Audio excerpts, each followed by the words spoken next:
É interessante notar que a direita brasileira tem um tipo de idolatria com a questão da Europa e da cultura europeia e a forma como a cultura europeia influencia e a cultura influenciou a cultura brasileira. Quando na verdade, embora isso seja apenas uma espécie de reação a um conceito de eurocentrismo que é de fato poluído pela esquerda, isso não quer dizer que não se pode considerar, em hipótese alguma, uma crítica a essa influência, chame-se assim, eurocêntrica, por parte da própria direita. Porque isso é um elemento fundamental a se observar na história do nosso país e na história da nossa república. É o que expressa essa parte do trabalho chamado Os Bestializados, de José Murilo de Carvalho. E ele diz o seguinte, citando, abre aspas, nossa república, passado o momento inicial de esperança, de expansão democrática, consolidou-se sobre um mínimo de participação eleitoral, sobre a exclusão do movimento popular no governo. Consolidou-se sobre a vitória da ideologia liberal pré-democrática, darwinista, reforçadora do poder oligárquico. As propostas alternativas de organização do poder, a do republicanismo radical, a do socialismo e mesmo a do positivismo, derrotadas, foram postas de lado. A cidade do Rio de Janeiro, por sua vez, não apresentava as características da cidade burguesa, onde se desenvolveu a democracia moderna. O peso das tradições escravista e colonial obstruía o desenvolvimento das liberdades civis, ao mesmo tempo que iniciava as relações dos citadinos com o governo. Era uma cidade de comerciantes, de burocratas e de vasto proletariado, socialmente hierarquizada, pouco tocada, seja pelos aspectos libertários do liberalismo, seja pela disciplina do trabalho industrial.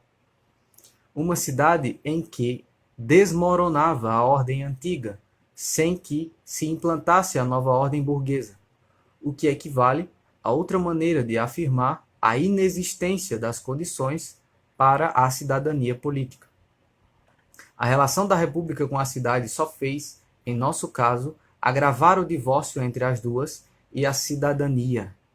Primeiro, por ter a República neutralizado politicamente a cidade, impedindo que se autogovernasse e reprimindo a mobilização política da população urbana, a seguir, quando a República, uma vez consolidada, quis fazer da cidade capital o exemplo de seu poder e de sua pompa, o símbolo perante a Europa, de seus foros de civilização e progresso, bem como de sua confiabilidade como pagadora de dívidas.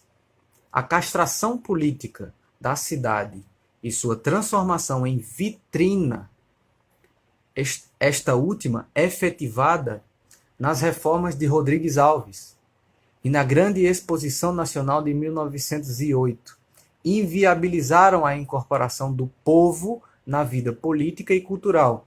E essa parte é importante, porque o povo não se enquadrava nos padrões europeus, nem pelo comportamento político, nem pela cultura, nem pela maneira de morar, nem pela cara. Portanto, fazer ídolos intocáveis de crítica não faz sentido no contexto do desenvolvimento cultural. Porque a cultura, por ser viva, ela pode ser abstraída, ela pode ser consolidada e ela pode ser, de certa forma, efetivada de diferentes formas.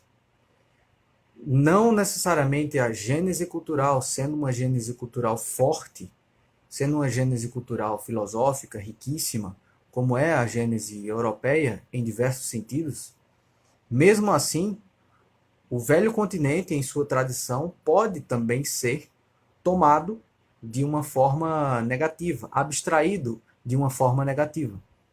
Nesse sentido, esse eurocentrismo particular presente e exposto aqui no texto pode ser uma crítica mais saudável, inclusive para substituir, sem virulência, a poluição esquerdista em cima desse termo, apenas para seguir determinado ideal revolucionário.